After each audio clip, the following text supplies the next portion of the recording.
三澳門帶你躍進高速 3G 時代，三澳門特約天氣報告。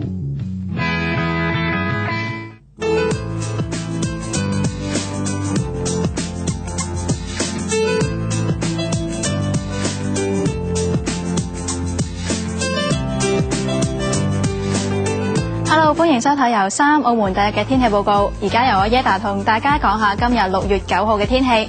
今日天氣不穩定，多雲有驟雨，早上雨勢有時頗大及帶有雷暴，相對濕度介乎88%至97%之間，氣溫介乎攝氏22至25度，吹輕微至溫和東南風及有陣風。今日嘅空氣質量指數係介乎8至39，空氣質量水平屬於良好。預測聽日空氣質量指數，路邊監測站、高密度住宅區同一般性監測站都係20至40，空氣質量水平屬於良好。Bobby 話聽日天氣多雲，有驟雨及有雷暴，一齊睇下衛星雲圖。預料一道低壓槽將影響本澳天氣，睇下未來幾日天氣。預測聽日天氣多雲，有驟雨及有時帶有雷暴，氣溫介乎攝氏23至26度，吹溫和至和緩偏南風及有陣風。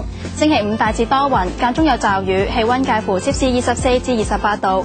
星期六大致多雲，有局部地區性驟雨，氣溫介乎攝氏25至29度。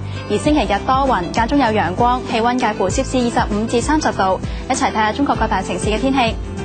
北京多雲20至30度，上海間中有雨19至28度，台北間中有雨23至31度，廈門多雲21至28度，廣州有雨27至23度。一齊睇下亞洲各大城市方面。首爾天晴20至32度，東京有雨17至23度，馬尼拉有雷暴28至34度，曼谷有雷暴27至36度，新加坡有雷暴25至32度，雅加達係有雷暴24至29度。再睇下歐美各大城市嘅天氣預測。